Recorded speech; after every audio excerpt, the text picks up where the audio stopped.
लोग नहीं देखते। कुरान शरीफ में रिसर्च की, कंसिडरेशन की, मेडिटेशन की, अंडरस्टैंडिंग की, तहकीक की, तजस्सुस की, तवस्सुम की, तफहुम की, इतनी आयतें कुरान शरीफ में मौजूद हैं, सिर्फ इसीलिए कि अक्ल से काम लो, सोचो, समझो और अपनी जिंदगी को रोशन करो। और जिसके इतना इल्म पे और रिसर्च पे जिस मजहब ने जोर दिया है, उसके लोग ही इल्म से आ रही, तहजीब से आ रही, डिसिप्लिन से आ रही, सोचो समझ से आ रही। ये समझ में नहीं आता कि हम वही हैं जिसको इस कदर हदीस और कुरान में एक रोशन जिंदगी गुजारने की हिदायतें दी गई हैं। अल्लाह तबारक व तआला हमको और आपको सबों को नेक बनने, नेकों की सोहबत में रहने, कुरान पढ़ने, कुरान पाक पे गौर करने की तौफीक अता फरमाए। मुझे तो था कि आज मैं 3 घंटे तक मैं आपको आपके सामने मैं दीन पेश करूंगा, मैं 3 घंटे तक आपके सामने कुरान और हदीस की बातें रखूंगा। नहीं वो किस्सा कहानी में बोलने का मैं आदी हूं। हमारे लोग जुमा के दिन मस्जिद में सिर्फ करामत और कहानी बयान करते हैं। अब बताएं कि कहानी बयान करेगा, सामने इंजीनियर बैठा हुआ है जो आज से लेकर 1400 साल की सारी इस्लामी हिस्ट्री जान रहा है, सामने प्रोफेसर बैठा हुआ है जिसने उर्दू में पीएचडी की है, वो उर्दू जबान के हर नको पलक पे नजर है, और उसके सामने एक छोटा मोटा मौलवी खड़ा होकर के गौसे पाक की करामत बयान करेगा कि 70 मुरीद के घर गौसे पाक चले, क्या मिलेगा उसको? 70 मुरीदों के घर गौसे आजम चले गए, वो तो अल्लाह के वली थे। अल्लाह के वली तो आसमान में उड़ सकते हैं, समंदर पे चल सकते हैं, वो जो चाहेंगे सो होगा। मन कान लिल्लाह कान अल्लाह, जो अल्लाह का हो जाता है अल्लाह उनका हो जाता है। ये इस कहानी को रिपीट करने से तुझको क्या मिलेगा? इस कहानी को दोहराने से आधा घंटा टाइम तो तेरा पास हो जाएगा और जुमा की तकरीर तुम्हारी हो गई, तुमने तकरीर कर दी, मगर पब्लिक को क्या मिलेगा उससे? पब्लिक को ये मिलेगा कि गौसे आजम ने जिंदगी गुजारा जिस तरह से, उससे नूर मिलता है। हमारे पास एक बीवी है, दिन रात लड़ाई झगड़े, हमारे पास 2 बच्चे रहते हैं, हमारा चेहरा सूखा रहता है, ऐसा लगता है कि दुनिया भर का गम का पहाड़ हमारे ही सर पे टूट पड़ा। चेहरा परेशान है, जहां पैसा चाहिए, चाहे हराम से हो हलाल से हो, जैसे हो, नमाज छोड़ के हो, रोजा छोड़ के हो, जैसे हो, पैसा चाहिए। क्यों? 2 औलाद जो उसके पास है, 2 औलाद है, उसी में चेहरा सूखा। रिश्तेदारों से दूरियां बढ़ रही हैं, माँ बाप से दूरियां बढ़ रही हैं, वही बीवी वही 2 बच्चे उसी के पीछे पागल है। अब कोई लॉटरी का टिकट बेच रहा है, कोई साहब दूसरों के यहाँ नमाज छोड़ के काफिरों के यहाँ नौकरी कर रहा है, कोई शराब बेच रहा है, कोई बैंक में जा रहा है, कोई साहब रात भर दरबानी कर रहा है, दिन भर की नमाजें छोड़ के 2 पैसे कमा रहा था कि बच्चों को पालें। 2 बच्चे हैं, हराम हलाल की सारी तमीज खो दिया और चेहरा सूखा हुआ।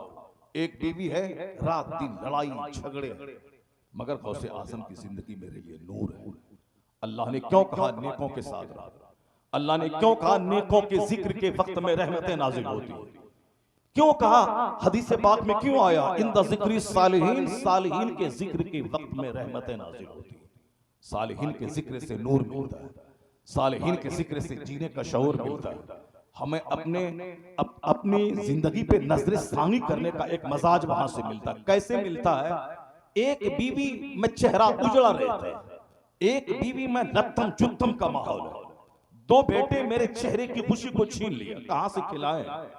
इस जल्दी से फौरन ऑपरेशन करवा लें ताकि और बच्चा पैदा ना हो, दवाई खिलवा दें, ये कर दें वो कर दें। काफिरों का देखा देखी, हम 2 हमारे 2, हम 2 हमारे 1, वो अब ये चला है गौसे पाक का लंगर खाना, गौसे पाक का तोशा करना।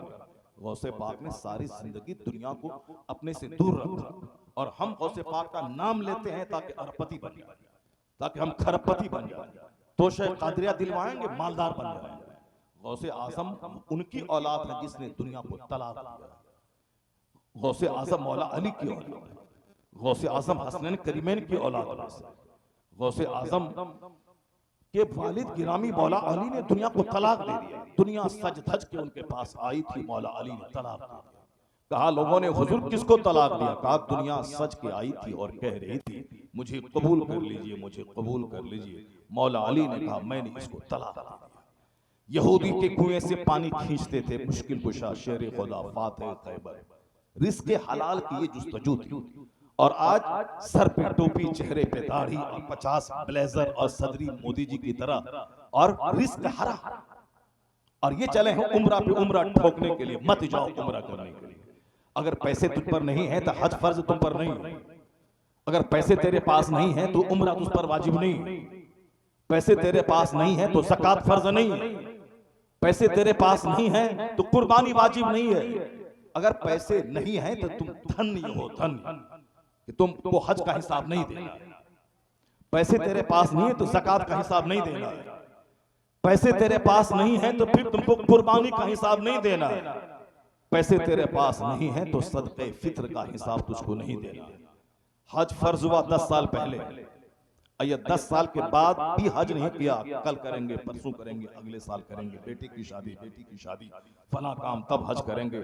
हज फर्ज होने के बाद डिले करना हराम है, गुनाह कबीरा है।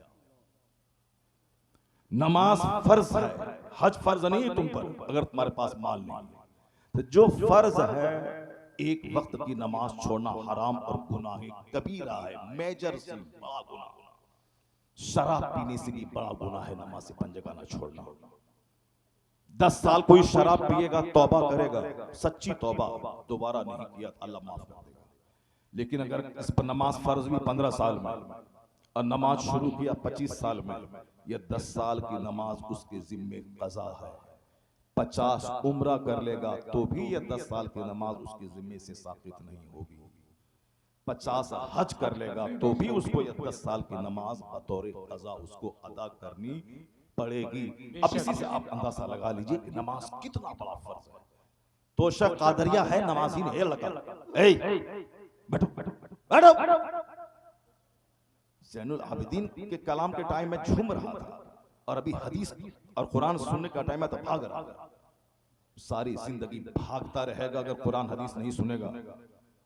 नफल को पकड़ के रखेगा, फर्ज छोड़ेगा, फातिहा पकड़ेगा, नमाज छोड़ेगा। जुलूस मोहम्मदी में निकलना आसान है, क्या लगता है? आज 12वीं शरीफ है, सुबह से लेकर शाम तक 4 घंटा जुलूस में घूम लिए, ये तो बहुत आसान काम है। मगर कड़ाके की सर्दी में फजर के वक्त में उठ करके बर्फीले पानी से वजू करके सारी जिंदगी मरते दम तक नमाज पढ़ना, यह टफ और मुश्किल काम है। जुलूस मोहम्मदी में निकालना आसान है, मगर गर्मी सर्दी में नमाज फजर पढ़ना यह टफ काम है। तो बंदा आसान काम करा, सोचा जन्नत हमको मिल गई। डीएम बनने के लिए 18 घंटे पढ़ना पड़ता है, मास्टर बनने के लिए 10 घंटे डेली पढ़ना पड़ता है, एक फैक्ट्री चलाने के लिए आदमी को पागल होना पड़ता है। और जन्नत सोने चांदी से बना हुआ जो मकान है, और जहां तक निगाह जाएगी वहां तक एक जन्नती का अपना घर होगा। एक छोटी सी खूबसूरत लड़की हासिल करने के लिए आदमी 10 साल पागल रहता है, और जन्नत में 70 हूरें मिलेंगी। 70 कपड़े पहनने के बावजूद उसकी पिंडली का खून बाहर से दिखाई पड़ेगा, जैसे कोई सफेद बोतल में लाल रंग की शराब रखी गई हो। अगर वह थूके तो 7 समंदर का खारा पानी मीठा हो जाए। 70 बीवियां, 30 मर्दों के बराबर ताकतें दी जाएंगी। और जन्नत की जमीन हीरे जवाहिरात की जमीन होगी, वहां मिट्टी पत्थर नहीं।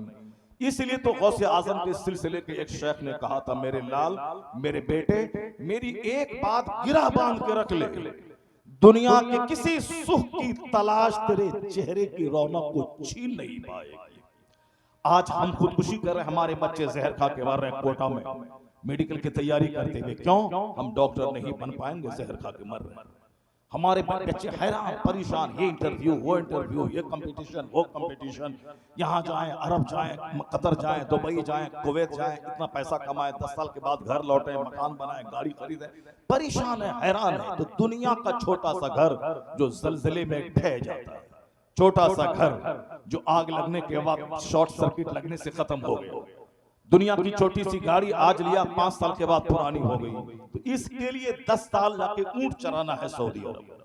इसके लिए पढ़ने के जमाने में 30 साल तक 18 घंटे स्टडी करनी है, और फिर अगले 30 साल तक नौकरी करनी है, फिर बूढ़ा होकर मौत का इंतजार करना, मर जाना है। मरने के बाद का एक दिन 50,000 साल के बराबर होगा। अब उसके मुकाबले में दुनिया का 100 साल, जिसमें बचपन, जवानी, बुढ़ापा तीनों पीरियड है। अब आप समझ लें कि यह दुनिया आखिरत के सामने किस कदर हेज है। एक पानी का कतरा, एक चिंगारी है, भड़की बुझ गई, इस दुनिया की कोई हैसियत नहीं है। जैसे एक चूटी को हमने मसल दिया, वह समझ लें कि ये सारे लोग हैं बस चूटी की हैसियत के मानिंद हैं। अल्लाह रब्बुल इज्जत जब किसी को जलील करता है तो अल्लाह रब्बुल इज्जत को जलील करने में देर नहीं लगती। 1 मिनट का जलजला पूरी आबादी को उजाड़ देता है। सुनामी नाम का तूफान आया था आज से कई साल पहले। लोग सुबह निकले थे चेन्नई में समंदर के किनारे टहलने के लिए। मौज उठी समंदर से और किनारे की तरफ बढ़ी, हजारों लोगों को समेट के फिर समंदर के अंदर चली गई। हजारों लोग लेकर चली गई। 1 सेकंड में उतने लोग मर जाते हैं जितने लोग 1000 साल में नसबंदी करवा के उतनी आबादी नहीं घटा सकते हैं। अगर अल्लाह आबादी घटाना चाहे तो 1 सेकंड में उतनी आबादी घटा देता है। अल्लाह ही चलाता है दुनिया, अल्लाह ही कायनात का मालिक है। ये हमारी सोच है कि दुनिया बहुत टफ है, उसके लिए ये करना होगा वो करना होगा। गौसे आजम के सिलसिले के शेख कहते हैं, हाँ पैसा खतीब को क्यों दीजिएगा, पैसा तो देना है शायर लोगों को देना है। शायर लोगों का नजरना भी बड़ा हार्ड होता है और छूट भी, इसीलिए बहुत जल्दी वो उम्रा पे जाते हैं। हम साल में 2 बार उम्रा पे जाते हैं और फिर नमाज ही नहीं पढ़ते। वही तो मैं कह रहा था कि उम्रा पे जाना जरूरी नहीं है, नमाज पढ़ना जरूरी है। नमाज ही नहीं है, उम्रा पे जा रहे हैं। क्यों जा रहे हैं? दिखावा, शो, ताकि लोग जाने कि मैंने 10 उम्रा किया है। और सुनो हुजूर ने क्या कहा, सरकार ने फरमाया है यहुज्जु सयाती अलन्नास ज़मानुन, सयाती अन्नास ज़मानुन, अनकरीब लोगों पर एक ऐसा जमाना आएगा, यहुज्जु अग़निया उम्मती लिनुज़हा, मेरी उम्मत के मालदार सिर्फ तफरीह के लिए हज करेंगे। यहुज्जु अग़निया उम्मती लिनुज़हते, मेरी उम्मत के जो मालदार हैं वह तफरीह के लिए हज करेंगे। वह औसातुहुम, और उसके जो दरमियानी दर्जे के लोग हैं लित्तिजारत, बिजनेस के लिए। वह फुक़राहुम लिलमसअलति, इसके जो फकीर गरीब लोग हज करेंगे ताकि वहां जाके मांगे और पैसा कमा के घर आ जाए। बहुत सारा कारोबार चल रहा है, गरीबों को लिया और गए वहां छोड़ दिया, 2-2, 5-5, 10-10 लाख रुपए खर्च करके वहां कमा के लोग आते हैं। गरीबों को ले जा करके गरीब मांगने के लिए हज करेंगे। औसत दर्जे के लोग बिजनेस करेंगे, टूर चलाएंगे, उम्रा भी नहीं करेंगे और जायरीन से पैसा कमाएंगे। यानी औसत दर्जे के लोग बिजनेस के लिए हज करेंगे, मालदार तफरीह के लिए हज करेंगे, गरीब मांगने के लिए हज करेंगे। और एक बहुत डरावने वाली बात है, हुजूर ने फरमाया वक़ुर्राउहुम लिर्रिया वस्सुमा, मेरी उम्मत के जो उलमा होंगे वह सिर्फ दिखावे के लिए हज करेंगे, रियाकारी के लिए हज करेंगे। मैं गया उम्रा से आया, मैं हज किया, मैं इस बार हज के लिए गया, मैं 5 दिन उम्रा से 5 दिन पहले उम्रा से आया, मैंने 10 उम्रा किया। मैं हर साल तो रमजान मदीने में गुजारता हूँ। रिया सुमा, नमाज़े पंजगाना फर्ज, ये खाना गरीब अमीरों के मुकाबले में 500 साल पहले जन्नत जाए। क्योंकि गरीबों पे हज फर्ज नहीं है, तो तुम जो फर्ज नहीं है उसके लिए क्यों लालायित हो रहा, क्यों बेचैन हो रहा है, क्यों पब्लिक से भीख मांग रहा है? इसका मतलब है ये शैतानी सोच है। हज और उम्रा के लिए जाने की फिक्र करना जब कोई फर्ज नहीं है उस पर, मैं उसके लिए भीख मांग रहा है, लोगों के सामने चर्चा कर रहा था कि लोग चंदा दें और या उम्रा और हज के लिए जाए। नमाज फर्ज है, ये अदा नहीं कर रहा, और हज फर्ज नहीं है, उसके लिए ये शौक रखता है। ये शैतानी सोच है, यह सोच शैतान की तरफ से है। क्योंकि वो हज के बहाने इज्जत चाहता है, वो हज के बहाने दिखावा चाहता है, वो हज के बहाने दूसरे से मुकाबला करना चाहता है, वो हज के बहाने लोगों से फूल माला पहनना चाहता है। चाहे जन्नत मिले ना मिले, मगर यहाँ फूल माला मिले और लोगों की जबान पे मेरे नाम के साथ लफ्ज़ हाजी मिल जाए। ये शैतानी सोच है, शैतानी सोच। फर्ज है नमाज, फर्ज है रोजा, पैसा नहीं तो ज़कात फर्ज नहीं। इस मालदार ज़कात का हिसाब दें, कहां से माल कमाया, कहां खर्च किया। मिन ऐना इक्तसबहु व फीमा वज़अहु, हदीस में आया है कि बंदे का कदम अपनी जगह से नहीं हटेगा जब तक के 4 चीजों का जवाब ना दे दे। ला तज़ूलु क़दमा अब्दिन हत्ता युसअल अन अर्बईन, 4 चीजों का जवाब जब तक ये बंदा नहीं देगा, कयामत के दिन 1 इंच अपनी जगह से हट नहीं पाएगा। 4 चीजों का जवाब देना होगा, चाहे आप रहें, आपके मौलाना रहें, आपके पीर रहें, सबको जवाब देना होगा। पीर साहब को भी देना है, मौलाना साहब को भी देना है, इमाम साहब को भी देना है, और तुमको भी देना। हा हा हा हा नहीं चलेगा। आला हजरत फाज़िल बरवी रज़ी अल्लाह ताला अन्हु जाड़े के दिन में मस्जिद में एतकाफ में बैठे, सर्दी के दिन में बारिश हुई, अब गुस्ल फर्ज है, तो अब हम लोग क्या करेंगे, मस्जिद ही में नहा लेंगे। आला हजरत मस्जिद में नहाते हैं, मगर लिहाफ को 4 तह करके मस्जिद में नहाया, एक बूंद पानी मस्जिद में गिरने नहीं दी, सारा पानी लिहाफ में जज्ब कर लिया और गुस्ल फर्ज किया। उसके बाद आपने नमाज पढ़ी, मगर मस्जिद में एक बूंद पानी गिरने नहीं दिया। रात भर ठठर के रह गए सर्दी में, मगर मस्जिद का एहतराम, मस्जिद की हुर्मत को जिंदा रखा। ये है अल्लाह का डर, ये है अल्लाह का डर।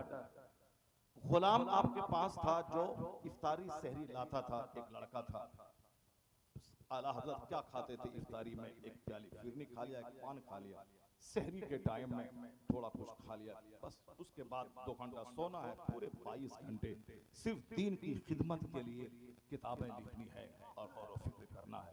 यही वजह है कि बड़े बड़े नवाब, बड़े बड़े जागीरदार सब चले गए, और जो खाना पाखाना करना ये सोचता है कि रजा का नाम तुम खाओ, और बाप की कब्र बेच के, अब बाप की कब्र पे चादर बेच के पेट पाल। रजा से पंगा मत लेना। रजा उसका नाम है जो 2 घंटा सोकर 22 घंटे सारी जिंदगी उन्होंने दीन की खिदमत, तहफ्फुज़ नामूस रिसालत के लिए वक्फ कर दिया। रजा ने जमीन नहीं, बाप की जमीन पे 1 कट्ठा जमीन नहीं बढ़ाया, अपनी जमीन बेच के मंजर इस्लाम कायम कर दिया। अब रजा मस्जिद बना दी और अपनी आमदनी से किताब में छपवा के मजहब इस्लाम, मजहब अहले सुन्नत वल जमात की खिदमत की।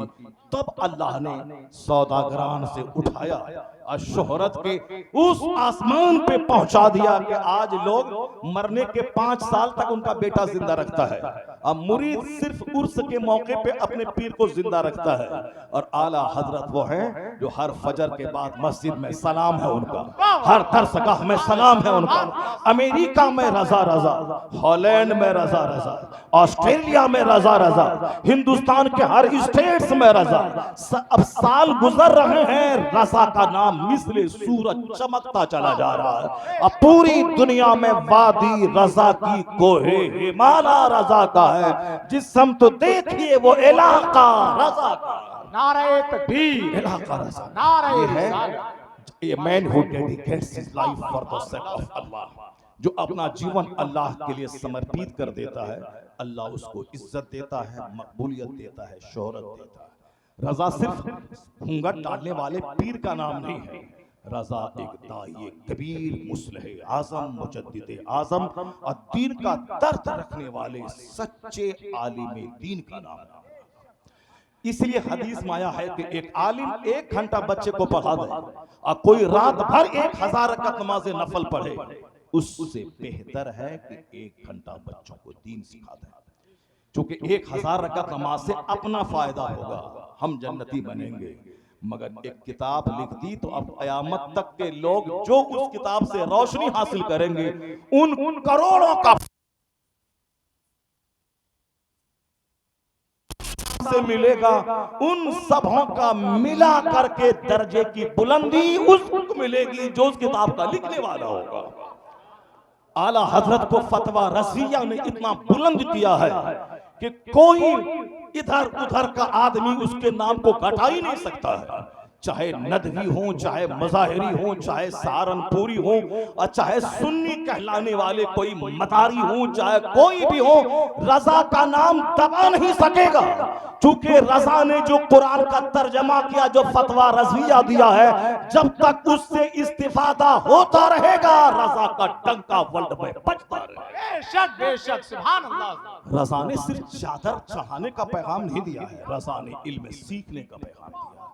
रजा ने इस्लाम पर होने वाले हमले का जवाब दिया। जाहिलों का हा हा करना और है, और एक आलिम का किसी के हाथ पे हाथ दे के तौबा करना और है। रजा के मुरीद जाहिल कम थे, उलमा ज्यादा थे। मुफ्ती आजम हिंद के मुरीद 1.5 करोड़, उसमें जाहिल कम उलमा ज्यादा थे। और रजा के उलूम का वारिस अख्तर रजा खां अजहरी, उनके मुरीदों में जाहिल कम उलमा ज्यादा थे। ये इस बात की दलील है कि मसलके आला हजरत हक है, सच है। आला हजरत दिन के सच्चे दाई हैं। जो उनसे मोहब्बत करेगा आबाद होगा, जो उनसे चिढ़ेगा वो जलील रुस्वा और बर्बाद हो जाएगा। बेशक आला हजरत आशिक रसूल का नाम है।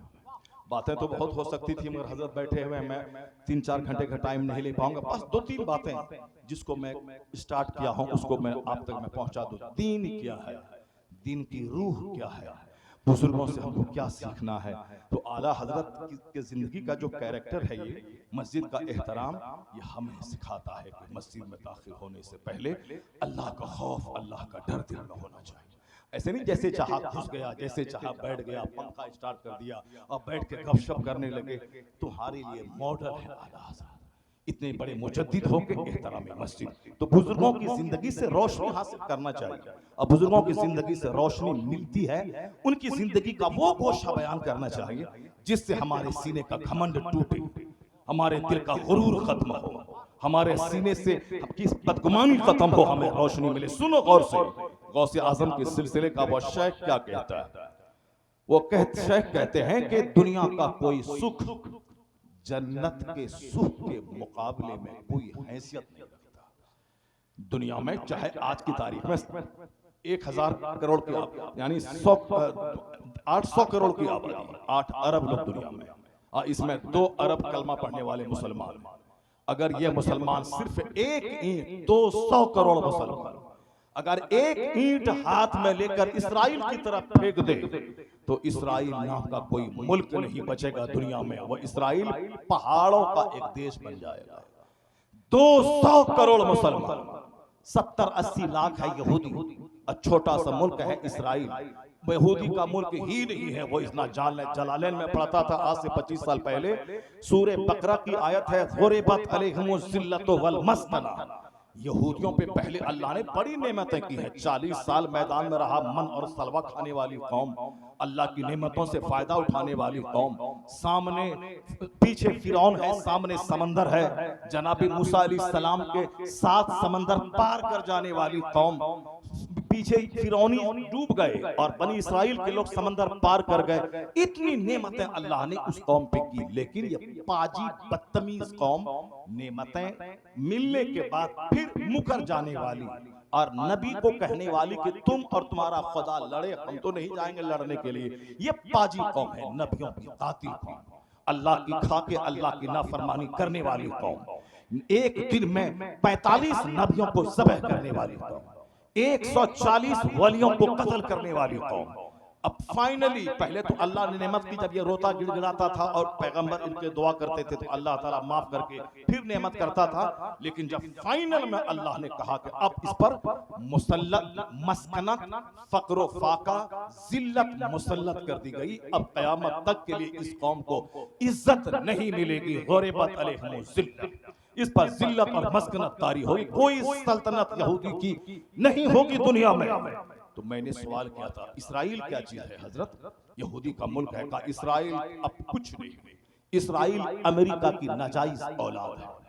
इसराइल फिलिस्तीन की जमीन पे गसब करके जब 25 लाख यहूदियों को हिटलर ने काटा जर्मनी में, अब इसको पनाह देने वाला कोई नहीं था, तो यूएनओ, बर्तानिया और अमेरिका की मदद से फिलिस्तीनियों से ठिगिया के भीख मांग के थोड़ा सा हिस्सा यहूदी को दिया कि तुम यहीं आबाद रहो। चूंकि जर्मनी में हिटलर ने 25 लाख यहूदी को काटा, आज जो थोड़े लोग बच गए, फिलिस्तीन की जमीन उसे बतौर गिफ्ट उसको दिया गया, अब यहाँ रहो और यहीं रहो। अब धीरे धीरे पावर फैलाना शुरू किया और ये जालिम फिलिस्तीन की जमीन पे अपनी कॉलोनी बसा बसा करके अब एक ग्रेटर इसराइल का सपना देख के अरबों को गुलाम बना के रखा है। इसराइल का नेतन्याहू बहाना तक नहीं कर सकता है अपनी मर्जी से, जब तक कि उनके बाप अमेरिका का इशारा ना हो। सद्दाम हुसैन ने एक तेल अवीव पर रॉकेट दागा था, मगर अमेरिका ने कहा खबरदार, जवाब नहीं देना है वरना सारा अरब भड़क जाएगा।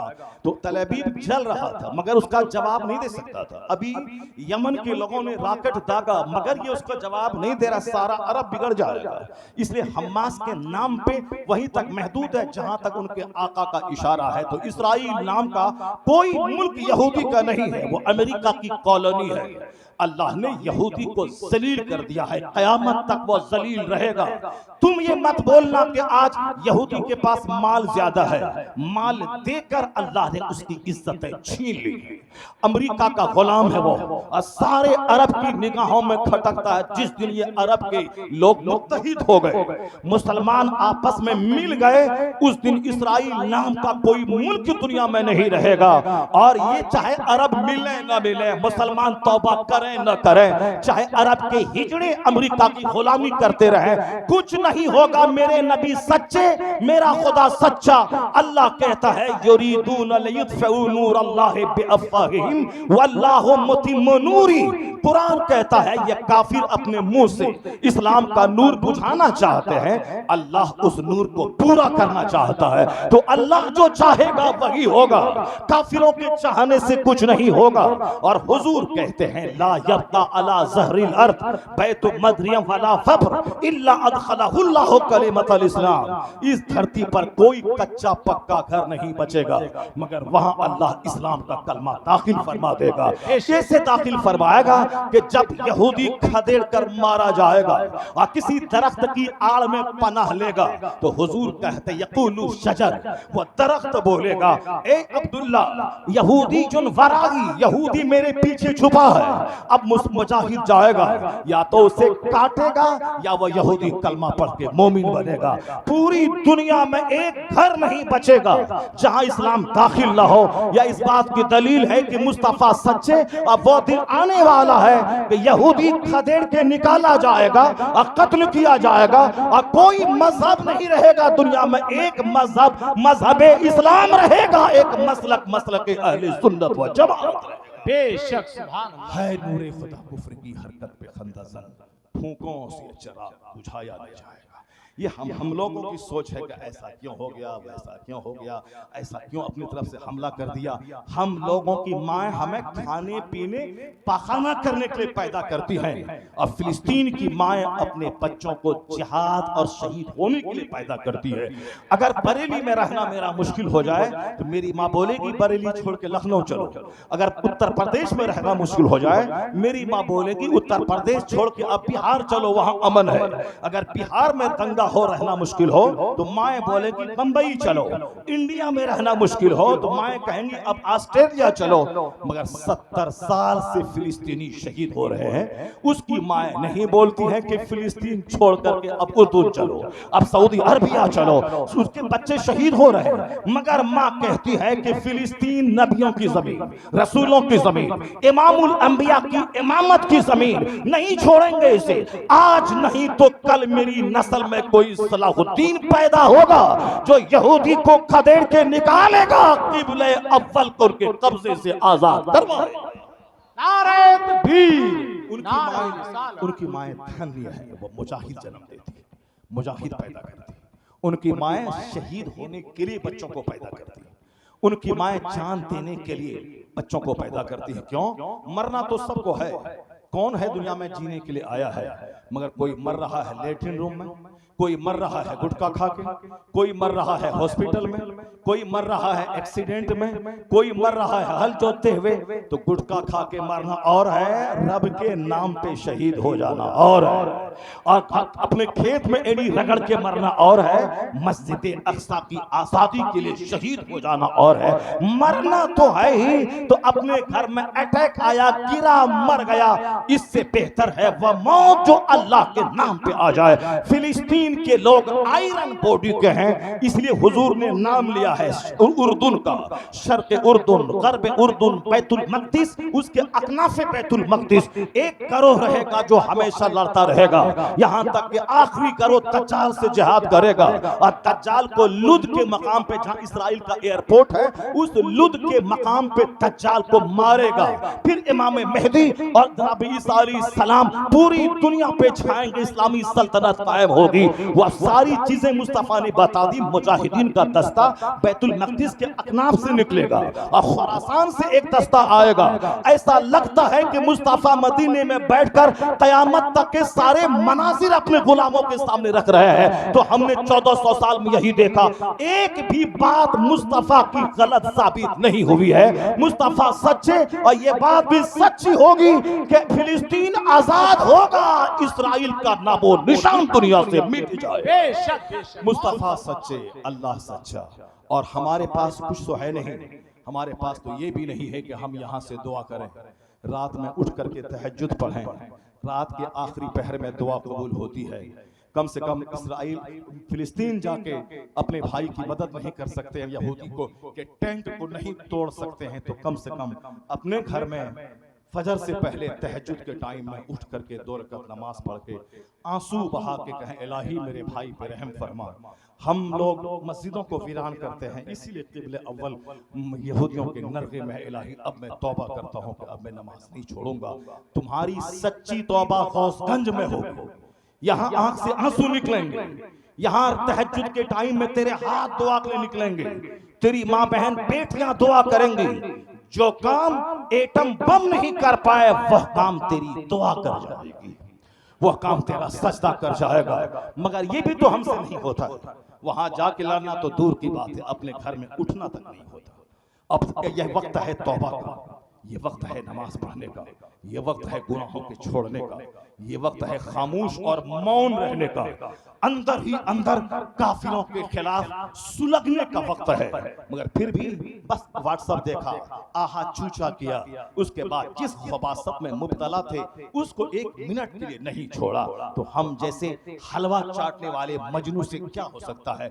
इतना चुप रहो, तबसरा मत करो, अगर हो सके तो सिर्फ दुआ, हो सके तो सिर्फ नमाज, हो सके तो खामोश रहो और अंदर ही अंदर एक बारूद बन जाओ कि काश वो वक्त आ जाए कि मेरे खून का कतरा मस्जिद अक्सा के लिए काम आ जाए। वरना जिस हालत में हो, गुंबद खजरा पे भी यहूदी अटैक करेगा तो गर्मी पैदा ना होगी तेरे बदन में, खाने काबा का खिलाफ चलाएगा यहूदी, और तुम यहाँ बर्गर और चाउमीन और पबजी और फ्री फायर में मस्त रहोगे। ये यहूदी पहले तुम्हें खेल दिया है, तुम्हें गेम दिया है, पहले तेरी औरतों को बेपर्दगी दी है, और तुम्हारे नौजवानों को खेल तमाशा फटा हुआ पैंट दिया है, तुम्हारे नौजवानों को वुडलैंड का जूता दिया है।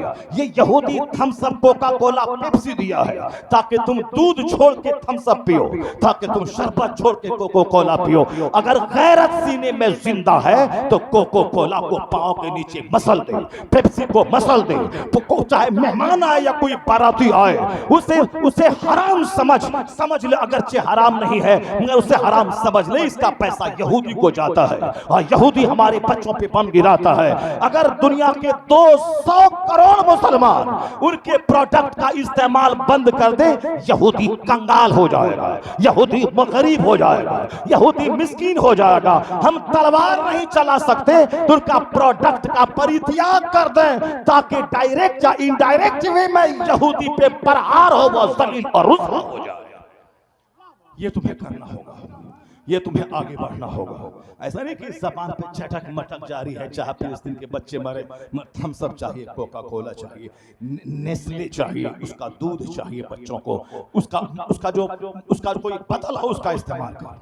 यहूदी का प्रोडक्ट इस्तेमाल करना छोड़ दो, क्योंकि मोबाइल का कोई बदल ही नहीं है, व्हाट्सअप यूट्यूब का कोई बदल ही नहीं है। अगर उसका कोई बदल है तो ये भी छोड़ दो, क्योंकि व्हाट्सएप देने वाला उसको ये सब वो यहूदी है। इसका कोई बदल हो, मुसलमान 200 करोड़ की आबादी है, वो करें अपनी तरफ से, कोई एप्पल की जगह कोई दूसरा मोबाइल लॉन्च करे, व्हाट्सएप की जगह कोई दूसरा ऐप लॉन्च करे, यूट्यूब की जगह कोई दूसरा ऐप लॉन्च करे।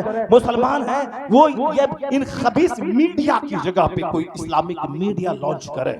अगर सारी दुनिया के लोग बगैर मीडिया की दुनिया से बाखबर हो नहीं सकते तो हमारा अपना कोई अखबार होना चाहिए, अंग्रेजी में, हिंदी में, उर्दू में हमारा चैनल होना चाहिए, ताकि जो लोग इन खबीसों का चैनल देखते हैं वो इस्लामी चैनल देख करके वो उससे उस दुनिया की खबरें हासिल करें, वो अपनी बात शेयर कर सके। यहाँ तो सारी खबरें यहूदियों की, वो यहूदी बोलता है मैंने मार दिया इतने मुजाहिदीन को, हम लोग जान गए, मगर वहां की रियल जमीनी खबर ये नहीं है कि वो मुजाहिदीन को मार दिया। बोला तो था कि 3 दिन में गाजा नाम की कोई जगह नहीं रहेगी और ये लड़ा के मर जाएंगे, सारे लोग मर जाएंगे।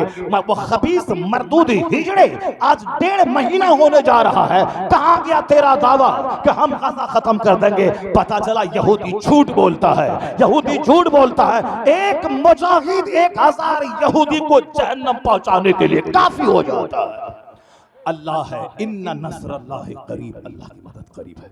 बस आपकी तरफ से तोहफा सिर्फ यही, यहूदी मसनूआत का बाइकाट करें और कभी इस मैटर पे बहस मत करें कि हमास के लोग वहाबी हैं कि शिया हैं कि नजदी हैं। क्या सबको हम वहाबी बोल देंगे, सबको शिया बोल देंगे? नहीं नहीं, 2-4 लीडर उसका हो सकता है, मगर जनरल लोग जो होते हैं वो सब कलमा पढ़ने वाले मुसलमान हैं, मुजाहिद हैं। इसलिए अगर कोई सतही समझ रखने वाला आदमी इस तरह की कोई बातें करता है, वो अपना जाने। हम उसकी तंजीम का नाम नहीं लेते, हम हिजबुल्लाह का नाम नहीं लेते, हम दूसरे तंजीम का नाम, हम हमास का भी नाम नहीं लेते। हम ये कहते हैं कि जो हमारे मुजाहिद इस्लाम और क़िबले अव्वल के लिए जिहाद कर रहे हैं, अल्लाह उसके बाजू को ताकतवर बना दे, और जो हालत ईमान में शहीद मर रहे हैं, शहीद हो रहे हैं, अल्लाह उनके दर्जात को बुलंद फरमा दे। बाकी हमें 2-4 लोगों से मतलब नहीं, जनरल अवामुन नास से मतलब है। और अवामुन नास में 90% तबका वो है जो कलमा पढ़ने की बुनियाद पर वह मोमिन कहलाने का हकदार है।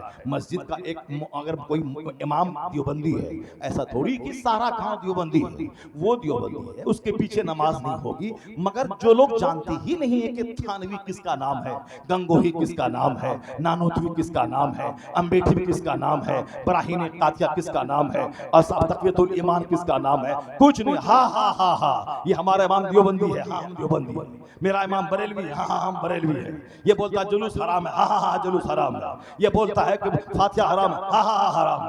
अब कोई सुन्नी अगर फातिहा जरूरी है, हाँ हाँ फातिहा जरूरी है। ये अवामुन नास तो भेड़ की तरह है, भोली भाली भेड़ है। इसीलिए आला हजरत ने कहा ये भोली भाली भेड़ है, भेड़ है, और भेड़िया इसके ईमान का लुटेरा हाथ में बैठा है।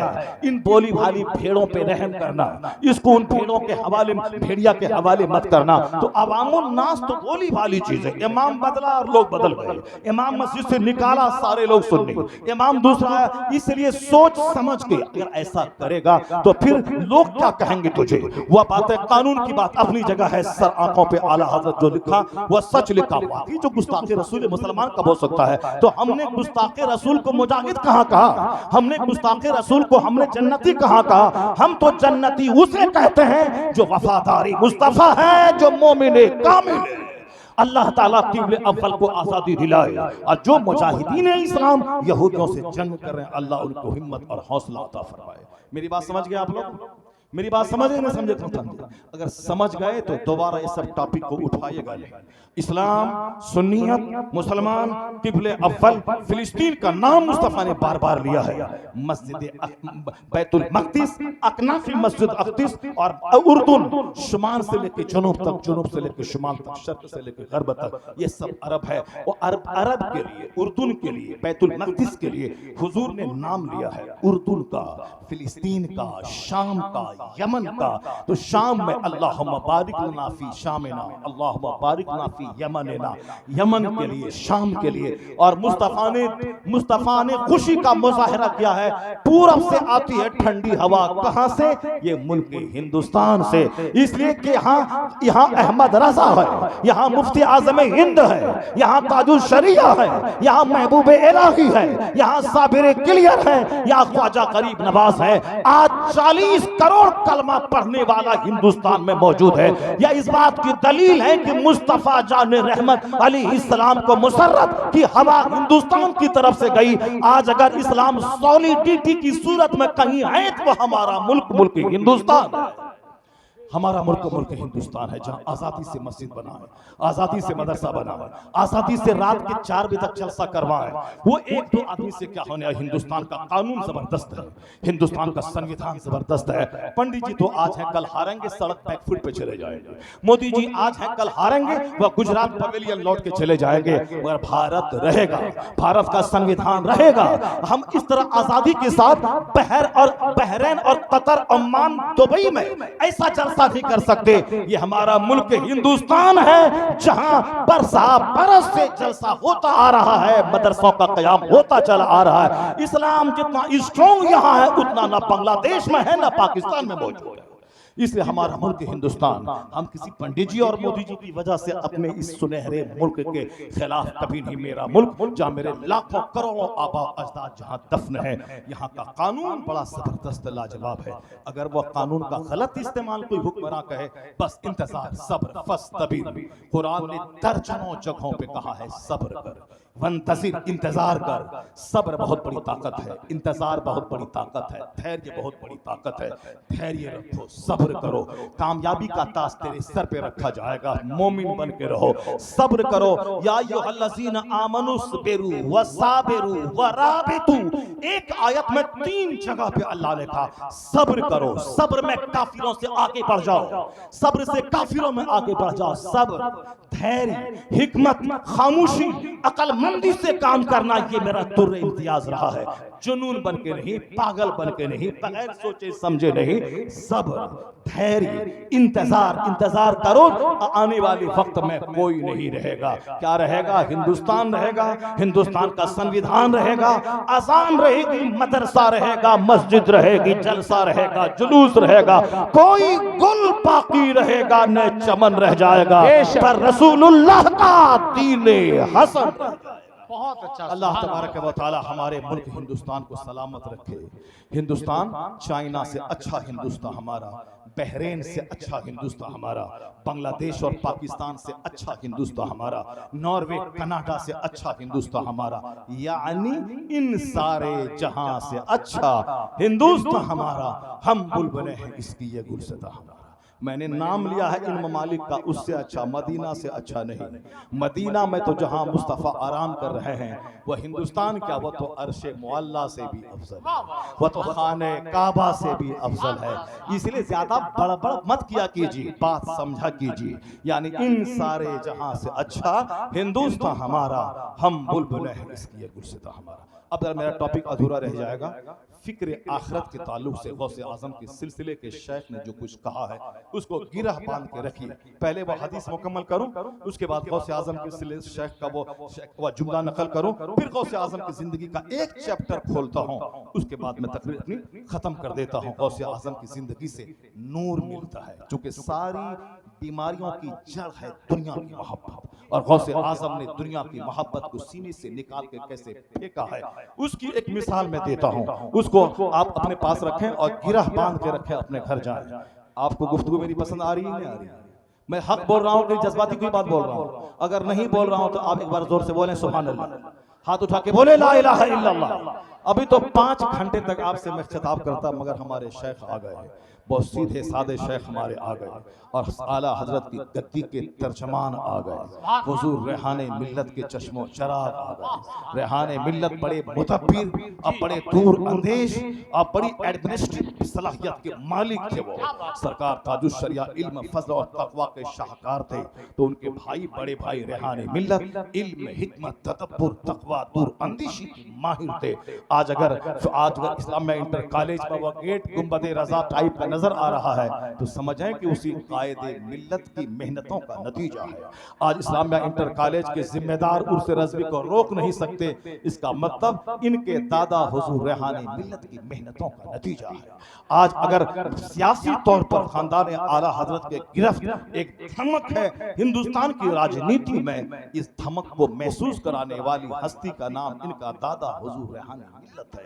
एक बहुत बड़ा प्लान था उनका मंजर इस्लाम के ताल्लुक से, और बहुत बड़ा प्लान था आला हजरत के नाम से इंस्टीट्यूट और यूनिवर्सिटी कायम करने का, मगर वक्त से पहले क्या करेंगे। बंदे का चाहा क्या होता है, वही होता है जो मंजूर खुदा होता है। आपको मौत आई, चले गए। अब उनके पोते की जिम्मेदारी है कि दादा के सपने को शर्मिंदा ताबीर कर दें, दादा का ख्वाब जो था उसकी तकमील करें, और सिर्फ हा हा हा हा वाली टीम पैदा ना हो, कंस्ट्रक्टिव टीम पैदा हो, पॉजिटिव टीम पैदा हो। आज अगर कोई हमारा बच्चा लखनऊ में वहां इंटरव्यू देने जाता है तो 200 रुपए में कोई हॉल खोजता है, जो कि बच्चे पढ़ने के लिए, उसको किताब के लिए पैसे नहीं मिलते हैं। वो होटल में कैसे रहेगा 2000 रुपए देके। वो चाहता है कि 300 रुपए में एक कमरा मिले ताकि मैं 2 दिन रहूं, एग्जाम दो, फिर वापस बरेली आ जाऊं। अपना कोई मुसाफिर खाना नहीं मिलता। वहां स्टेशन के बाजू में मदनी मुसाफिर खाना है। अब बच्चे वहां जाते हैं, वहां का इंतजाम देख के सस्ते में रात गुजारते हैं, वहां से वापस आके सवाल करते हैं। आप सिर्फ देवबंदी को काफिर कहेंगे कि सुन्नियों के ईमान बचाने के लिए कुछ काम भी करेंगे, कुछ काम भी करेंगे। सिर्फ काफिर है ठीक है, बाकी उसके अलावा और कोई जिम्मेदारी आपकी नहीं है। उसका मौलवी हॉस्पिटल बना रहा है, उसका मौलवी मुसाफिर खाना बना रहा है, उसका मौलवी अंग्रेजी स्कूल खोल रहा है, उसका मौलवी कंपटीशन की तैयारी करवाने के लिए साहब रहमानी 30 कायम कर रहा है। और आप क्या कर रहे हैं? बस इतने मुरीद हैं, उतने मुरीदों के माल से उनको मजाज दे करके अलग से प्राइवेट मीटिंग करके हर बड़े शहरों के स्टेशन के नजदीक में थोड़ा सा अंदर में कोई मुसाफिर खाना होना चाहिए। हर शहर में सुन्नियों का हॉस्पिटल होना चाहिए। अगर अपनी दुनिया बनाना चाहते हैं, अपने बच्चों को बचाना चाहते हैं, तो नहीं सुनेगा आने वाले दिन में कोई तक़वियतुल ईमान खबीस मरदूद। उनको बचाने के लिए फातिहा, मिलाद और जुलूस मोहम्मदी 11वीं 12वीं की तकरीबात भी देनी होंगी, और हकीकत हाल भी बताना होगा। उनकी सहूलियात के लिए स्कूल भी कायम करना होगा, हॉस्पिटल भी बनाना होगा, मुसाफिर खाना बनाना होगा। वरना नहीं सुनेगा आपकी बात, आपके हाथ से निकलेंगे तो क़यामत के दिन जवाब देना होगा कि जब वह लोग मुकाबिल वो सारे हरबे इस्तेमाल करके मेरे ईमान को लूट रहा था, तो तुमने कौन सी कोशिश की इनके ईमान को बचाने की? तुमने कौन सा रास्ता इख्तियार किया? जवाब तो देना होगा सबको। पीर को भी जवाब देना होगा, मौलाना को भी जवाब देना होगा, पब्लिक जो मालदार है उसे भी जवाब देना होगा, जो अपने गांव समाज में से कव्वाली करवाते हैं, शेख चिल्ली को बुलाते हैं और जलसे में नात खानों को बुला के हा हा हा हा करवाया, और कुरान हदीस जब सुनाने वाला आया तो मजमा को खाली करके भाग गया। जवाब तो देना होगा। सुने पहले वो हदीस मुकम्मल हो जाए, उसके बाद गौसे आजम के सिलसिले के शेख का वो जुमला मुकम्मल हो जाए, और फिर उसके बाद गौसे आजम का चैप्टर खोलूं, मैं बात खत्म करूं। अल्लाह हमारे हुजूर एहसन मियां किबला को लंबी उम्र अता फरमाए, अल्लाह सेहत और तंदुरुस्ती अता फरमाए, और खूब बरेली शरीफ की इज्जत को 4 चांद लगाने की तौफीक अता फरमाए। और जिस जिम्मेदार गद्दी पे आप बैठे हैं, उस जिम्मेदार गद्दी की जिम्मेदारी को बहुस्नो बखुलूस उसे निभाने की तौफीक अता फरमाए। पूरे हिंदुस्तान के सुन्नियों का मरकज है बरेली शरीफ, मरकज है बरेली, मरकज है बरेली। अब बरेली में जामे तो रजा न रहे, नूरिया न रहे, मगर मरकज है बरेली। क्यों? इसलिए कि बरेली मरकज न नूरिया से है, न जामे तो रजा से है, न मजहर इस्लाम से है, न मंजर इस्लाम से है। मरकज है बरेली आला हजरत की वजह से। तो जब तक रजा की फिक्र रहेगी और रजा की कब्र रहेगी, सुन्नियों का मरकज बरेली शरीफ, बेशक बेशक बरेली शरीफ रहेगा। और ये वो बातें नहीं, बरेली आला हजरत की वजह से बरेली है। और आला हजरत जब तक हैं बरेली में और जब तक उनकी फिक्र है, तब तक सुन्नियों का मरकज बरेली शरीफ ही रहेगा।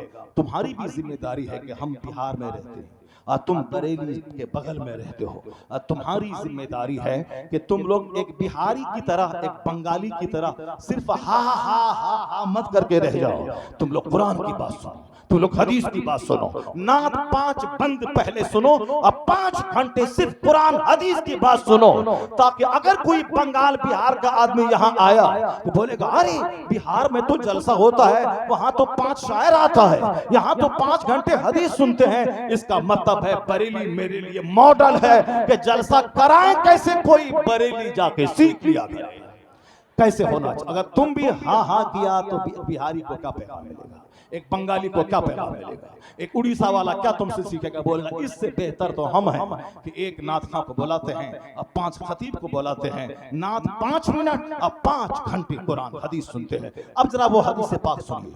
कयामत के दिन बंदे का पांव अपनी जगह से नहीं हटेगा जब तक कि 4 चीजों का सवाल न हो जाए।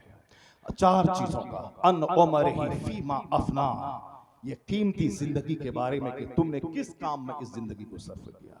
मकान, दुकान, गाड़ी, झगड़ा, शादी, ब्याह, पढ़ाई, इंजीनियर, डॉक्टर, किस में लगाया बताओ।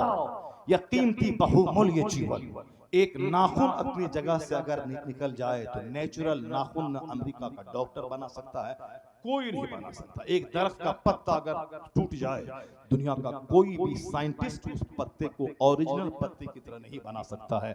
यह है नेचुरल सिस्टम। जबान, आंख, हाथ, पांव, नाखून, चमड़ा, छोटी आंख, बड़ी आंख, किडनी, पेशाब पाखने का सिस्टम, ये सारी चीजें लाजवाब। थोड़ा सा ग्रीस यहाँ का सूखता है तो जीना हराम हो जाता है आदमी का, नमाज पढ़ना मुश्किल हो जाता है, घुटने का दर्द, टखने का दर्द। ये इतना कीमती खरबों रुपए का जो सिस्टम है, किस काम के लिए? जबान पे झूठ, दिमाग में गंदा प्लान, हाथ से जुल्म, शर्मगाह का गलत इस्तेमाल, पेट में हराम रोजी, बहुमूल्य जीवन किस काम में गुजारा? अल्लाह पूछेगा और जब तक बंदा जवाब नहीं देगा उस वक्त तक एक इंच बंदा अपनी जगह से हट नहीं पाएगा। और ऐसा नहीं कि बंदा दुनिया के लोग हाकिमों की तरह कुछ से कुछ बोलेगा, वहां तो जबान पे अल्लाह सील कर देगा, मोहर लगा देगा, हाथ और पांव कलाम करेंगे।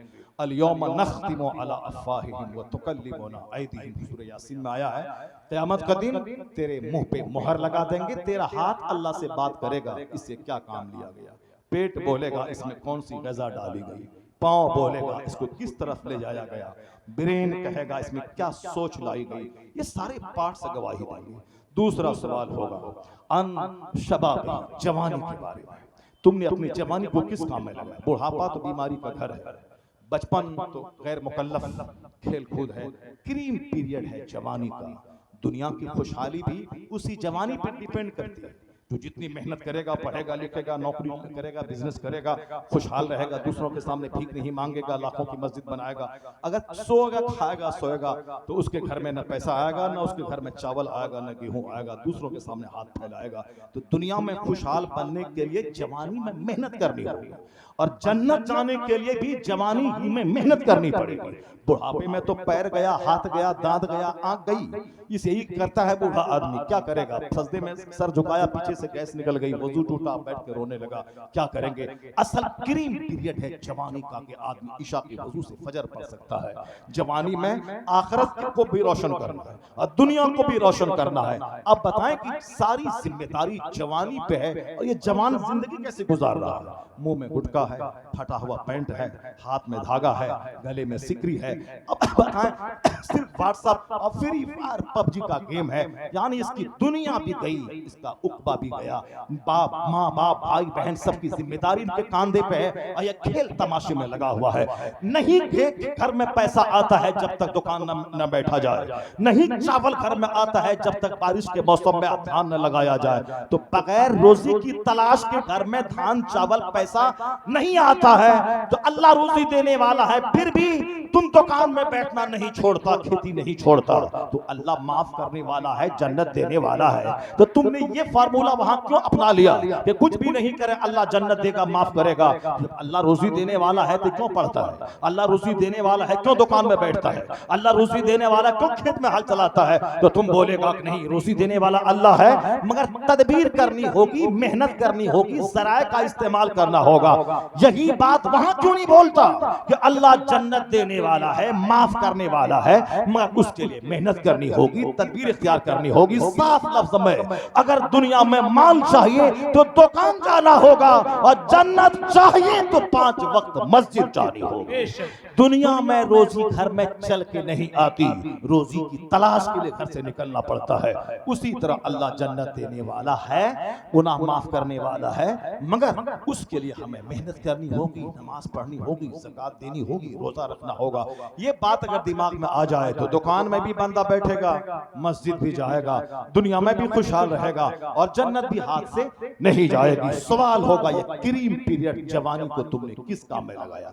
इश्कबाजी में लगाया कि फिर दिमागों को जला जला के किताब पढ़ करके IAS ऑफिसर बनने में लगाया, या फकीह बना के, मुफक्किर बना के मुदब्बिर बना? हमारे बच्चे DM कम बनते हैं, वह दिल फेंक आशिक बन जाते हैं। जो लड़की को देखेगा वो आशिक बन जाए जाएगा, और जो किताब देखेगा वह दुनिया का फकीह और मुदब्बिर बन जाएगा। जब ताजुश शरिया गए मिस्र पढ़ने के लिए 3 साल रहे, दरियाए नील नहीं देखा, सिर्फ किताब देखा, तो लाखों बच्चों में मकामी इम्तियाज